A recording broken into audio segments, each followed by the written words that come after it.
अस्सलाम वालेकुम, मैं हूं आपका एस्ट्रोलॉजर सलीम समी। आज स्टोन के टॉपिक में हमारी आखिरी एपिसोड है।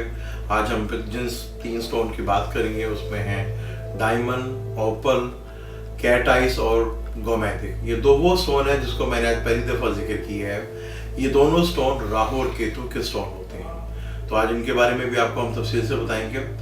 डायमंड आप सबसे बड़ी फिंगर में, जहाँ नीलम कहा था, यहाँ पर डायमंड या ओपल आप चांदी में पहन सकते हैं, ना गोल्ड में ना किसी और धातु में, सिर्फ इसको आप चांदी में बड़ी फिंगर में पहन सकते हैं। अब कैट आइस और गोमेटिक जो स्टोन है ये राहु और केतु के स्टोन होते हैं। आपके हारोस्कोप में जितने भी अच्छे हों ये दोनों स्टार्स, राहु और केतु, राहु टॉरस में और केतु को स्कॉर्पियो में शरफ होता है, जमनाई में भी और सैजिटेरियस में।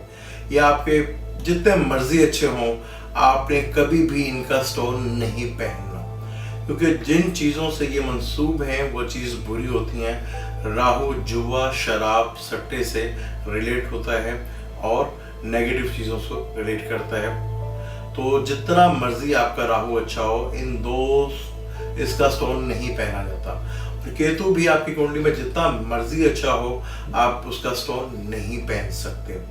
आप देखा इसमें कि ओपल स्टोन और डायमंड स्टोन आप बड़ी फिंगर में चांदी में पहन सकते हैं, और कैट आइस और गोमेटिक जितने मर्जी अच्छे हों आप ये स्टोन नहीं पहन सकते। मेरा पेज है सलीम समी एस्ट्रोलॉजर, उसे लाइक कीजिएगा, कमेंट्स कीजिएगा, मुझे आपके कमेंट्स का इंतजार रहेगा। इंशाल्लाह नेक्स्ट टाइम हम किसी और टॉपिक पे बात करेंगे। मुझे इजाज़त दें, अल्लाह हाफिज़।